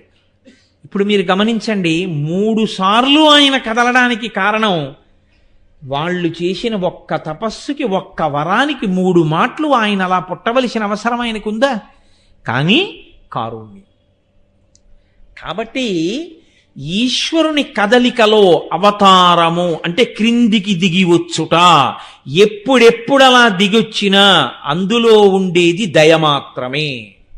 దయచేత కదులుతాడు. తర్వాత అనుషంగిక ప్రయోజనం వేరే ఉంటుంది. ఆ కృష్ణ పరమాత్మగానే కౌరవుల వధకి కారణమయ్యాడు. ఆ కృష్ణ పరమాత్మగానే రాక్షస సంహారానికి కారణమయ్యాడు. ఆ కృష్ణ పరమాత్మగానే జగదాచార్యుడై భగవద్గీత ఆవిర్భావానికి కారణమయ్యాడు. ఆ కృష్ణ పరమాత్మగానే భక్తులైనటువంటి అర్జునాదులను ఉద్ధరించాడు. కానీ ప్రధాన ప్రయోజనం మాత్రం కృష్ణ పరమాత్మగా ఆయన ఆవిర్భవించడం అత్యంత దయతో.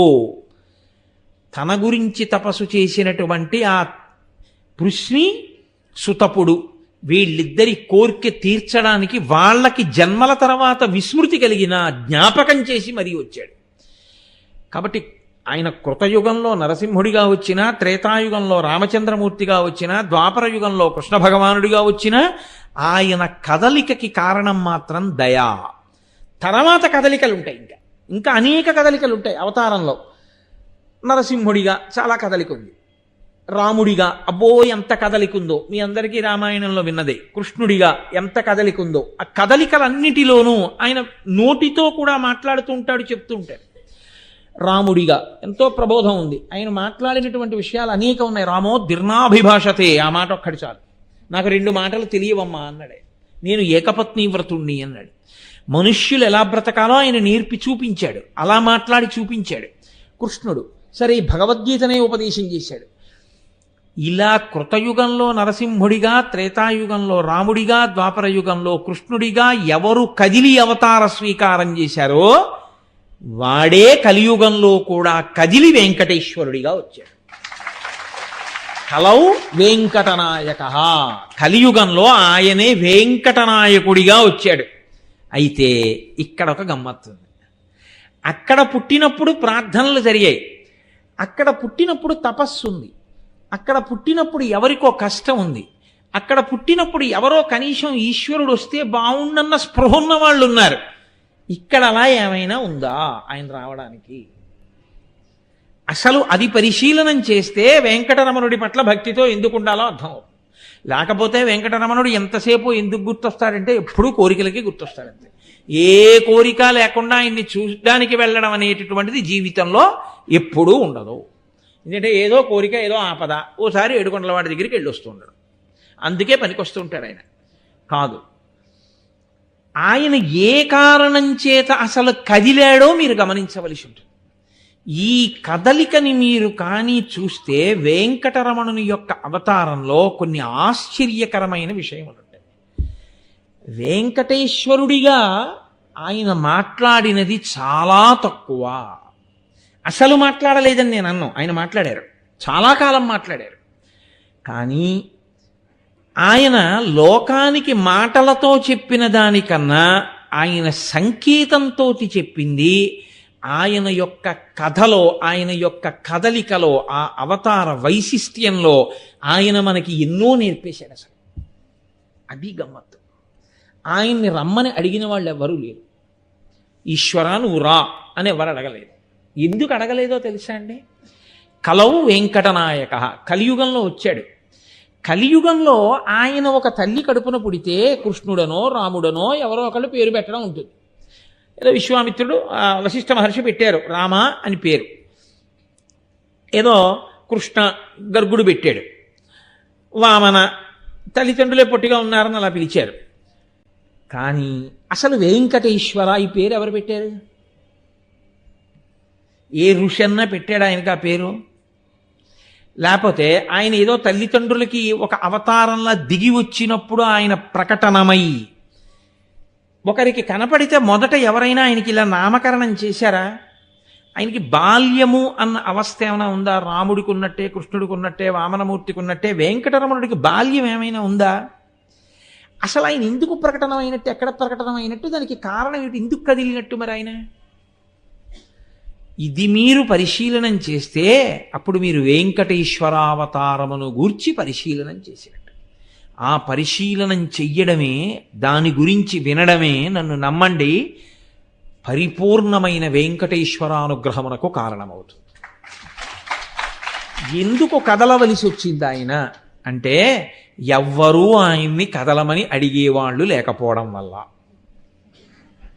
కలియుగంలో కదలడానికి కారణం ఏమిటో తెలుసా అండి? ఆయన కదలాలన్న కోరిక ఎవరికీ లేదు. అసలు ఈశ్వరుడు కదలాలి, ఈశ్వరుడు కనపడాలన్న కోరిక లేదు. యథార్థం అంతే చెప్పాలి. ఎందుకో తెలుసా అండి? అందుకే ఆయన పేరు వెంకటేశ్వరుడిని పెట్టుకున్నాడు. ఎవ్వరూ పెట్టలేదు, ఆయనే పెట్టుకున్నాడు.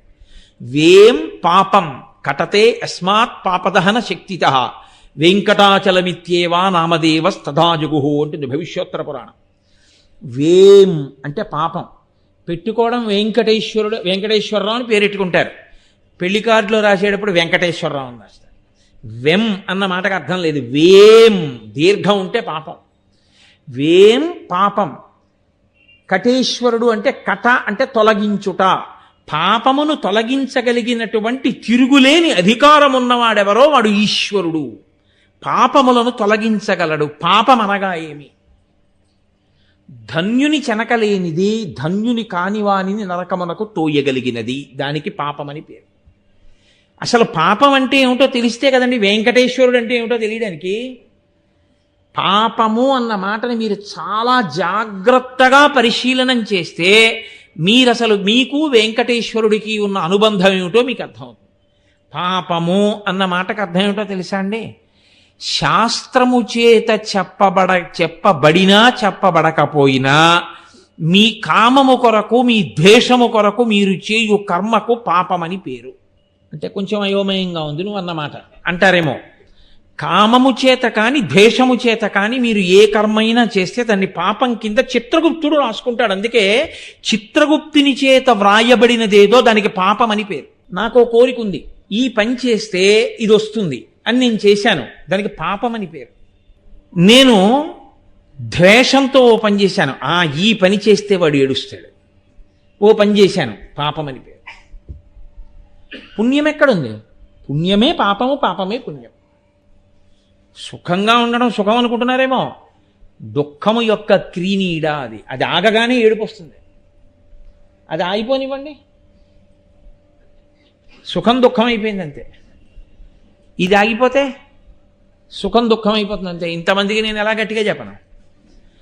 కాబట్టి ఏది మీరు కోరికతో చేస్తారో, ఏది మీరు ద్వేషంతో చేస్తారో దానికే పాపమని పేరు. కోరిక లేదు, ద్వేషము లేదు, ఎందుకు చేస్తున్నావు? తస్మాత్ శాస్త్రం ప్రమాణంతే కార్య వ్యవస్థితౌ అంటాడు గీతాచార్యుడు భగవద్గీతలో. తస్మాత్ శాస్త్రం ప్రమాణంతే, నేను ఎందుకు చేస్తున్నాను? నాకు శాస్త్రము ప్రమాణము. శాస్త్రం అలా చెయ్యమని చెప్పింది కాబట్టి చేస్తాను. సంధ్యావందనం చేస్తున్నాను, ఎందుకు చేస్తావు?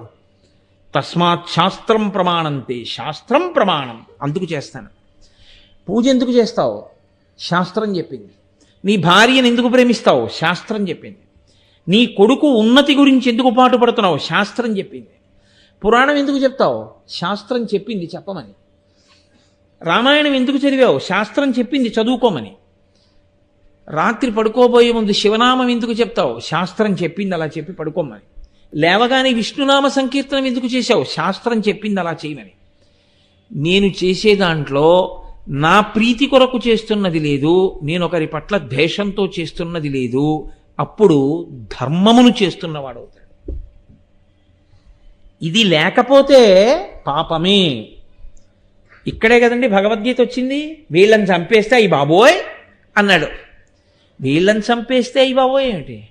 శాస్త్రము నిన్నేది చేయమందో అది నువ్వు చేయడమే. ఒక న్యాయమూర్తి ఉరిశిక్ష వేశాడు. న్యాయమూర్తి ఖాతాలో పాపం పడుతుందా? పడదు.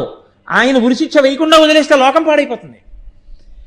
ఉరిశిక్ష వేసిన న్యాయమూర్తికి పాపము లేనట్టే శాస్త్రము నిన్ను చెయ్యమన్న పనులు నువ్వు చేసుకుంటూ వెడితే నీకు పాపం లేదు, పుణ్యం లేదు.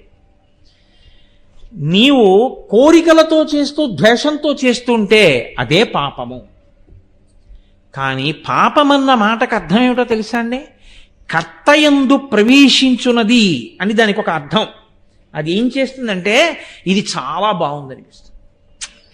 ఇలా చెయ్యొద్దనే వాళ్ళు లేకుండా ఉంటే ఎంత బాగుండో అనిపిస్తుంది. కోరికతో చేస్తున్నాడు ఒక పని, అలా చేయకూడదు అని మీరు అన్నారనుకోండి, ఈ మొహం ఇంకెలా చేయాలి అంటాడు. ద్వేషంతో చేస్తున్నాడు ఒక పని, చెయ్యొద్దు అన్నారనుకోండి, చేయకుండా అలా ఉండడం. కోరికతోనూ చెయ్యకుండా ద్వేషంతోనూ చెయ్యకుండా చెయ్యాలి. ఈ రెండిటికి కారణం ఏదో తెలుసా అండి? మూలం అహంకారం. కర్తృత్వం పెట్టుకుంటాడు. నేనిది చేస్తున్నాను. ఎందుకు చేస్తున్నావు? దానికి ఒక లక్షణం చెప్తాడు. నేను దయతో చేస్తున్నాను, కరుణతో చేస్తున్నాను, ఏదో బాధ కలిగి చేస్తున్నాను. ఇవన్నీ కామమే. అంటే దాని ఎందు ఏది ఉంటుందంటే, అందుకే మిమ్మల్ని కర్మలు పట్టుకుంటాయి, బంధిస్తాయనడానికి కారణం అదే. కారణం ఏంటంటే వాడు ధర్మంగా చెయ్యడు, శాస్త్రం చెప్పిన ప్రకారం చేయడు. శాస్త్రం చెప్తోందని చేసిన వాడు కాడు వాడు. ఏమయ్యా ఎందుకు వాళ్ళకి అన్నం పెట్టావు? నువ్వు దీనులైన వారిని తీసుకొచ్చి నువ్వు అన్నం ఎందుకు పెట్టావు? ఎందుకు చేసావు అన్నదానం అని అడిగారు అనుకోండి. పాపం వాళ్ళు ఎప్పుడు తింటారండి, వాళ్ళకి ఏముందండి అందుకు పెట్టానండి అంటాడు. అంటే వాళ్ళకి లేదు, నీకుంది. నీకుందని పెట్టావే, వాళ్ళకి లేదని నువ్వు జాలిగా చూస్తున్నావే, అందులో నీ అహంకారం ఉంది. పైకి కనపడదు, దాగి ఉంటుంది. అది ఏం చేస్తుందో తెలుసా అండి? బంధనం వేస్తుంది. అహంకారములోంచి పుట్టిన క్రియ అది. కాబట్టి పట్టుకుంటుంది. ఎందుకు చేస్తున్నావు అని అడిగారు అనుకోండి, శాస్త్రం చెప్పిందయా, ఉన్నవాడు లేనివాడికి పెట్టాలని శాస్త్రం చెప్తోంది. కాబట్టి ఈశ్వరుడు చెప్పాడు కాబట్టి నేను పెడుతున్నాను. నేను పెట్టడం ఏమిటి? ఇచ్చినవాడు పెట్టిస్తున్నాడు నా చేత. కాబట్టి పెట్టినవాడను నేను కాను, పుచ్చుకున్నవాడు ఆయన కాదు. ఈశ్వరుడు పెట్టించాడు, ఈశ్వరుడు పుచ్చుకుంటున్నాడు. తస్మాత్ శాస్త్రం ప్రమాణంతే, నాకు ఆ శాస్త్రము ప్రమాణము. శాస్త్రవాక్కును అనుసరించి నేను చేస్తున్నాను. ఇది ఎలా ఉంటుందో తెలుసా అండి? మట్టిలో ఉండిపోయిన రాగి గిన్నెని చింతపండుతో తోమడం మొదలుపెట్టినట్టు ధార్మికమైనటువంటి క్రియాచరణము చేత భక్తి బాగా పండి దాని వలన జ్ఞానము కలిగి దాని వలన మోక్షమును పొందుతాడు. ఇది చాలా చాలా కష్టం, అంత తేలిక విషయం ఏం కాదు. ఇది ఇతర యుగములలో చాలా తక్కువగా ఉండేది. కృతయుగంలో కానీ, ద్వాపర యుగంలో కానీ, త్రేతాయుగంలో కానీ దీని స్పర్శ తక్కువ. శాస్త్రం ఏం చెప్పిందో అది చేయడం. అందుకే శాస్త్రం ఏం చెప్పిందో అది చెయ్యడం కోసం ఆచారము అని ఒకటి వస్తుంది. ఆచారము అంటే ఏమిటో తెలుసా అండి? ఆచారం ఎందుకు వస్తుందంటే, మీ మనసుని మీరు ఉత్తినే అట్టె పెడితే అది శరీరం కర్మ చేసినా చేయకపోయినా అది చేసుకుంటూ వెళ్ళిపోతుంది. మీరు శరీరాన్ని అలా అట్టె పెట్టేశారనుకోండి, ఏ పని దానికి ఇవ్వకుండా దాన్ని తీసుకెళ్ళి అలా కూర్చోబెట్టారు. అంటే ఏ పని చెప్పలేదు, కూర్చున్నారు. అది కూర్చుంటుందేమో, మీ మనసు కూర్చోదు. దానికి అల్లుకోవడానికి రెండే ఉంటాయి కండెలు. మీరు చూడండి, రాట్నం తిప్పేవాడు ఇటుపక్క దారం పెడతాడు, ఇటుపక్క రాట్నం పెడతాడు, ఇలా తిప్పుతాడు. ఇక్కడ చక్రం తిప్పితే ఈ కండె నుంచి దారం వదిలిపెడుతుంది, ఈ చక్రానికి చుట్టుకుంటుంది. మనసు ఎప్పుడు రెండు రకాలుగానే ఆలోచిస్తుంది. మూడో అవసరం దానికి లేదు, రాదు కూడా. మూడో రకంగా కానీ అది వెళ్ళిందంటే అది లయం అవుతుంది, అందుకని అది వెళ్ళదు. అది ఎప్పుడు ఏం చేస్తుందో తెలుసండి, ఒకటి ప్రీతితో స్మరణ చేస్తుంది. ఒకటి చేస్తే ప్రీతి, మా అమ్మాయి, మా అబ్బాయి, మా ఆవిడ అందుకు చేస్తుంది. రెండోది చేస్తే ద్వేషంతో చేస్తుంది. వాడ్రా దుర్మార్గుడు అని స్మరిస్తుంది. మీరు ప్రీతితో స్మరించడం వల్ల చేసినది ఏదైనా మనసుతో చేసేసింది. మా అమ్మాయి వస్తే బాగుండు, మా అమ్మాయికి ఇంట్లో కాజాలు ఉన్నాయి పెడుతును అని మీరు అనుకున్నారనుకోండి, ప్రీతితో మనసుతో చేసేసారా లేదా? పాపమే. అదేమిటండి మా అమ్మాయికి పెట్టాను కదా, నా కూతురికి పెట్టడం తండ్రిగా నా ధర్మం, అందుకని ఇంట్లో ఉన్నది అయ్యో నా కూతురికి పెట్టి నా కూతురు సంతోషిస్తే నేను చూడాలి అని మీ భావన కలిగితే, మీ ఆలోచన సంస్కరింపబడితే ధార్మికం. ప్రీతితో, అందుకని మీరు అలాంటి పిల్లి ఇంకొకరు కనబడినా మీరు పెట్టలేరు. అలా ద్వేషముతో కాని ప్రీతితో కాని మాత్రమే మనసు స్మరిస్తుంది. ఆచారము అన్నదాన్ని ఎందుకు తెస్తారో తెలుసా అండి? అలా ఖాళీగా దాన్ని ఉండనివ్వరు. అలా ఖాళీగా ఉండకుండా చూడడానికి ప్రాతకాలంలో ప్రాతస్మరామి చదువుకో, స్నానం చెయ్యి, సూర్యుడికి నమస్కారం చెయ్యి, పూజామందిరంలోకి వెళ్ళు, సంధ్యావందనం చెయ్యి, పూజ చెయ్యి, బయటికి వచ్చావా గజేంద్ర మోక్షం పారాయణ చెయ్యి, దేవాలయానికి వెళ్ళు, ప్రదక్షిణం చెయ్యి. ఇది అప్పుడు లోపల నుంచి ఏం చెప్తుందో తెలుసా అండి? వేళైపోయింది, స్నానం చేయాలి, వేళైపోయింది, పంచె కట్టుకోవాలి, అలా లుంగి కట్టుకుని పూజ చేయకూడదు, గోచి పోసి కుర్చీళ్ళు పోసి పంచె కట్టుకో, పంచె కట్టుకుని కూర్చోపీట మీద తూర్పు దిక్కుగా కూర్చోవాలి, అలా మధ్యలో ఆవలించకూడదు, వరాహ పురాణం చదివావు కదా, ఆవలిస్తే మళ్ళీ ప్రాయశ్చిత్తం చేసుకోవాలి, పూనికతో కూర్చో, ఆచమనం చక్కగా చెయ్యి, శరీరావయములకు నీటితో తడుపుకో, పూనికతో మనసుని నిలబెట్టు అని నన్ను నిలబెట్టమని తనకి తాను చెప్తుంది. నేను చెదిరిపోయాను చూసావా అని చెప్తుంది. ఆచారము మనసుని నిగ్రహించడానికి సాధనము. ఏమంటే మనసు బాగుంటే చాలదేంటండి ఇవన్నీ ఎందుకండి అన్నాడు అనుకోండి, అది మెట్ట వేదాంతము. ఆచారమును పట్టుకుని కానీ మనసును సంస్కరించలేవు. ఎవరో ఉంటాడు, కోట్ల మందిలో ఒకడు ఉంటాడు, ఆచారం అవసరం లేకుండా మనసు సంస్కరింపబడినవాడు.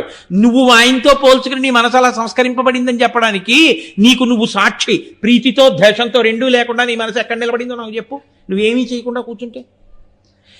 ఆచార భ్రష్టత్వము పాపమునకు కారణము. మీరు శరీరముతో ఆచారమును పాటించడానికి సిద్ధపడకపోతే, శాస్త్రప్రోక్తమైన రీతిలో ప్రవర్తించడానికి మీరు ఇష్టపడకుండా శాస్త్ర విరుద్ధంగా మీరు ప్రవర్తించడం మొదలు పెడితే అది మనసుని కడగలేదు. అది కడగదు మనసుని. మీరు మనసుని రాగి పాత్రని చింతపండు పెట్టి తోమితే మిరియాలి తప్ప, రాగి పాత్ర దగ్గరికి తీసుకెళ్ళి మీరు మిరపకాయ ఎట్టి తోమితే అది ఎలా మెరుస్తుంది? అని మెరవదు.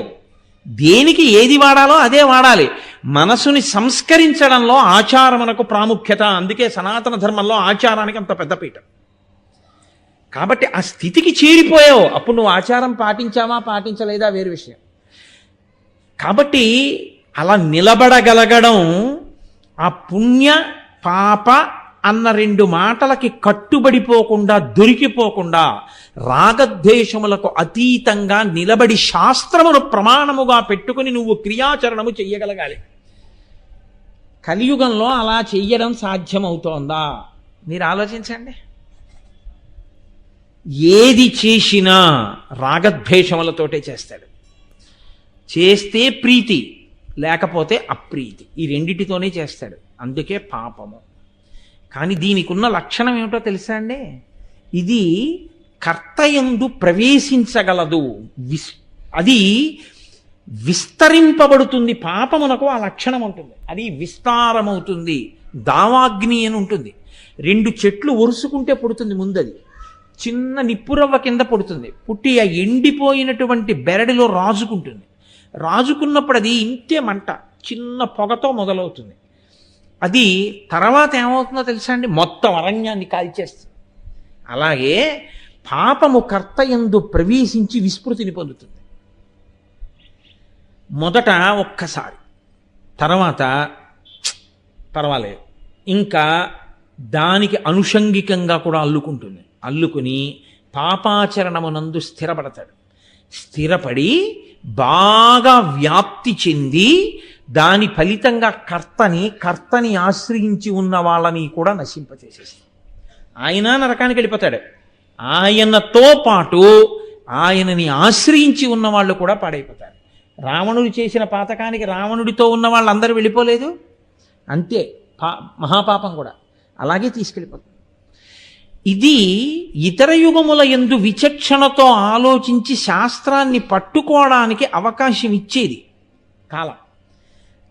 కలియుగానికి ఉన్న లక్షణం ఏమిటో తెలుసా అండి? కలియుగం కలి యొక్క ప్రేరణతో ఉంటుంది. అందుకే ఏది చెయ్యమని మీరు చెప్పండి, ఈశ్వరుడు అని మీరు తీసుకొచ్చినా మళ్ళీ కామమే. ఈ కోరికతో ఈశ్వరుడికి చేస్తాడు, ఈ ద్వేషంతో ఈశ్వరుడికి చేస్తాడు. భగవంతుడు మళ్ళీ భగవత్ పూజ యందు ద్వేషం ఉంటుంది. భగవంతుని యొక్క రూపమునందు నామమునందు ద్వేషం అంతర్లీనంగా ప్రబలుతుంది. కారణం ఏమిటో తెలుసా అండి? అది ఎవరి తప్పు కాదు, కలియుగం యొక్క లక్షణం అది. కలిపురుషుడు ప్రతి దాన్ని విషమయం చేస్తాడు. ఎలా అంటే రాగద్వేషములతో కలిపేస్తాడు. కలిపేయడంలో లోకమంతా పాపము చేత చుట్టబడిపోతుంది. ఇది అంటువ్యాధి సోకినట్టు ఆచరణ భ్రష్టమైపోయి ఆచారము లుప్తమైపోయి ప్రతివాడు కామ్యకర్మగా ఆచరించడం, శాస్త్రాన్ని విడిచిపెట్టి ప్రవర్తించేవాడే కానీ అసలు శాస్త్రం చెప్పినట్లు ప్రవర్తించేవాడు ఉండడు. అందుకే ఎప్పుడైనా శాస్త్రం చెప్పారనుకోండి వాళ్ళకి చాలా కోపం వస్తుంది. అదేంటంటే ఆయన అలా చెప్పారంటే, ఎందుకంటే అది కలిపురుష లక్షణం అది. కాబట్టి తస్మాత్ శాస్త్రం ప్రమాణంతే కార్యాకార్య వ్యవస్థితం. కలియుగంలో కలి యొక్క ప్రభావం చేత అందరూ ఆ కోణంలోకి పడిపోతారు. శాస్త్రమే వద్దు అని శాస్త్ర ప్రమాణమనే ధిక్కరించిన వాడు ఈశ్వరుడు కావాలని ఎలా అడుగుతాడు? ఈశ్వరుడు వచ్చి అక్కడ కూర్చున్నాడు అనుకోండి, మీరు ఆర్తితో ప్రార్థన చేసి ఈశ్వరుణ్ణి తెచ్చుకున్నారనుకోండి అందరూ కలిసి, ఆయన ధర్మంగా ఉండు అంటాడు, శాస్త్రమును పాటించు అంటాడు. ఎవరికి కావాలి శాస్త్రం? ఎవరికి కావాలి ధర్మం? అక్కర్లేదు ఎవరికీ అక్కర్లేదు. కాబట్టి ఎవ్వరూ ఈశ్వరుణ్ణి రమ్మని పిలవరు. ఎవ్వరూ ఈశ్వరుణ్ణి రమ్మని పిలవకపోతే కలియుగ ప్రారంభమునందు ఎలా ఉందో తెలుసా అండి? ఇంకా ఇప్పుడు అనుకుంటున్నారేమో మీరు, ద్వాపరయుగం పూర్తయి కలియుగం వచ్చింది అంతే. అప్పటికి నారద మహర్షి వచ్చారు. ఆయన మహోపకారి, మహానుభావుడు, లోకమునకంతటికీ ఎప్పుడు ఉపకారం చేస్తూ ఉంటారు ఆయన ఈ కలియుగంలో జనులు ఎలా ఉంటారో చూద్దాం అనుకున్నారు. ఏదో విదేశాలు వెళితే ఆ దేశంలో వాళ్ళు ఎలా ఉంటారో చూద్దామని చూస్తుంటారు, చూశారు. అలా కలియుగంలో జనులు ఎలా ఉంటారో చూద్దాం అని వచ్చాడు. చూసి ఆయన గుండెలు బాధేసుకున్నాడు. బాధేసుకుని తిన్నగా సృష్టికర్త కాబట్టి తన తండ్రి గారి దగ్గరికి వెళ్ళాడు. వెళ్ళి ఆయన అన్నాడు, నాన్న ఏమిటి నాన్న ఈ అన్యాయం అన్నాడు. ఏమైందిరా అన్నాడు ఆయన. కమలాక్షు నర్చించ కానక కామించి కమలాక్షులతోడ కాలంబు గడుపువారు, రాజీవనేత్రుని సేవింపనొల్లక రాజదైవంబని భ్రమయువారు, శ్రీనాథునేనాడు పూజింపనొల్లక శ్రీమంతులగుట కాంక్షించువారు, నారాయణుని చేరు దారి నూహింపక దారుణాగంబుల తగులువారు, ముక్తి అను పల్కు ఎరుగక భుక్తి మార్గ సాధనాకైక చిత్తులై కష్టములు పొందువారలై ధరాతలమున ప్రజలు పతితులగుట చూచి ఏను చింతింతునో అబ్జగర్భ అన్నాడు. ఓ తండ్రి బ్రహ్మ, కలియుగ ప్రారంభం ఎలా ఉందో తెలుసా? కమలాక్షు నర్చించ కానక కామించి కమలాక్షితో కాలంబు గడుపువారు. స్వీకరించింది ధర్మపత్నిగా, చేసిన దీక్ష ఒక్కటి ఉండదు జీవితంలో. భార్యతో కలిసి భార్యని ధర్మపత్నిగా స్వీకరించి దీక్ష స్వీకారం చేయడం, ఇద్దరు కలిసి చెయ్యాలి. దీక్ష చేస్తే రామాయణం చదవండి, ఇద్దరు కలిసి పడుకున్నారు పూజామందిరంలో. అసలు అలా చెయ్యడు. ఆమె కామపత్ని, ఆవిడ్ని చూస్తే తన దీక్ష ఎక్కడ పోతుందో అంటాడు. ఇంకేమి దీక్ష? కాబట్టి కామించి కమలాక్షులతో ప్రొద్దు గడుపువారు, ఎప్పుడు స్త్రీ బలహీనతతో జీవితాన్ని గడుపుతున్నవాడే తప్ప పరమేశ్వరుణ్ణి పట్టి చూద్దామని, లోపలికి చూద్దామన్న తాపత్రయం లేదు. ఎంతమందిలో ఉన్నా తాను మనవలు పుట్టినవాడైనా సిగ్గెగ్గులు లేకుండా పట్టి ఆడవాళ్ళని చూస్తూ ఉంటాడు కామదృష్టితో. నాన్న అలా ఉన్నారు అక్కడ లోకులు. 2, రాజీవలోచను పూజింపనొల్లక రాజదైవం బని భ్రమయువారు, ఒక్కనాడు పంచె కట్టుకుని భగవంతుని యొక్క మందిరంలో కూర్చుని ఈశ్వరుడికి వాడు జీవితంలో పంచోపచారములు చేయడు. వాడి బ్రతుకంతా ఎవరిని స్తోత్రం చేస్తుంటాడో తెలుసా అండి? ఎప్పుడూ ఆఫీసర్నే. తన మీద అధికారి ఎవరుంటారో ఆయన మీద ఎంత కవిత్వమైనా చెప్తాడు. ఎదురుగుండా వెళ్ళి కూర్చుని మీరు ఇంద్రుడు, మీరు చంద్రుడు, మీరు ఉపేంద్రుడు, మీరు అంతవారు, మీరు ఇంతివారు, ఎంత స్తోత్రం చేస్తుంటాడు. ఈశ్వరుడి దగ్గరికి వెళ్ళి చదువు అన్నారనుకోండి, నీ పాదకమల సేవయు పద్యం కూడా ఆయనకి రాదు, ఏమీ రాదు. అదే కలిపురుష లక్షణం. అంటే కలి ఆయనని అంత ఆవహించి ఉన్నాడు. ఎప్పుడూ స్తోత్రం ఎవరిని? రాజు అంటే అధికారుల్ని స్తోత్రం చేస్తుంటారు. శ్రీనాథుని నాడు సేవింపనొల్లక శ్రీమంతులకుట కాంక్షించువారు. వాడి జన్మంతా లక్ష్మీదేవికే పూజ, వాడి విష్ణు భగవానుడికి పూజ చేయడు. ఎందుకో తెలుసా అండి? ఆవిడికి ఎందుకు పూజ? ఆయనకెందుకు? ఆవిడుంటే చాలు. నాకు సీతమ్మ తల్లి ఉంటే చాలు, రాముడు అక్కర్లేదన్న వాడికి 10 తలలు పోయాయని వాడు తెలుసుకుని ఉంటే వాడు లక్ష్మిని విష్ణువుతో కలిపి అర్చన చేస్తాడు.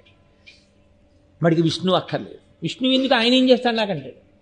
లక్ష్మి ఐశ్వర్యం ఇస్తుంది, అందులో ఆవిడ కావాలి. అంటే శ్రీనాథుని నాడు శ్రీవింపనొల్లక శ్రీమంతులగుట కాంక్షించువారు. ఆవిడో నిత్యానపాయనీ. ఆవిడ అసలు భర్తని విడిచిపెట్టి ఉండదు. భర్తని విడిచిపెట్టి ఉండని తల్లి ఆయనని విడిచిపెట్టి ఆవిడ్ని పూజ చేసేవాడు ఇంటికి ఎలా వస్తుంది? అసలు ఆవిడ రాదు. కానీ వీడు ఆవిడ్ని ఒక్కదాన్నే పూజ చేస్తుంటాడు. ఇది చాలా విచిత్రం నాన్న. కలియుగంలో అప్పటికలా ఉంది అంటే మీరు చూడండి. కాబట్టి నారాయణుని చేరు దారి నూహింపక దారుణాఘంబుల తగులువారు.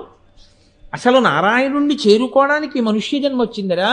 దీంతో శాస్త్రం చెప్పిన వాక్కులను అనుసరించి కర్మాచరణం చెయ్యాలని ఊహ చేయడు. వాడు ఎప్పుడూ మహాపాపములకే తగులుకుంటూ ఉంటాడు. నేను ఇందాక మీతో మనవి చేసే పాపం అంటే ఏమిటో. ఇప్పుడు దానికి తగులుతూ ఉంటాడు. చిత్రగుప్తుడి ఖాతా నిండా వీడి పేరే ఉంటుంది. దారుణాఘంబుల తగులువారు.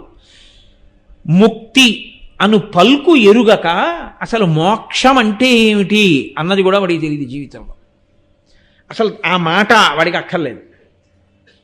భుక్తి మార్గ సాధనాకైక చిత్తులై ఎప్పుడు తినడం తినడం తినడం తినడం తినడం అంటే ఆహారమే అని మీరు అనుకోకండి. భోగం భోగం భోగం భోగం. ఎప్పుడు దీన్ని ఎంత భోగాలకి గురి చేయొచ్చు, దీన్ని ఎంత భోగాలకి గురి చేయొచ్చు, దీనికి ఎన్ని భోగాలు పెట్టచ్చు, దీనికి ఎన్ని భోగాలు పెట్టచ్చు. ఇదే భుక్తి మార్గ సాధనాకైక చిత్తులై. తప్ప వాడి జన్మాంతరంలో ఈ భోగాలకి దూరంగా ఉండి దీన్ని క్లేశ పెట్టైనా ఈశ్వరుడు వైపు అడుగేస్తాననడం. నాన్న వీళ్ళు ఇలా పతితులైపోవడం చూసి ధరాతలంబున ప్రజలు పతితులగుట చూచి ఏను చింతింతునో అబ్జగర్భ. నాకు చాలా బాధగా ఉంది నాన్న, ఏమిటి వీళ్ళందరూ ఇలా ఉన్నారని అడిగాడు ఆయన. కాబట్టి కలియుగము అన్న దాంట్లో కలి యొక్క లక్షణమేమి అనగా విశేషమైనటువంటి పాపకర్మ వైపుకి తీసుకెడుతుంటాడు.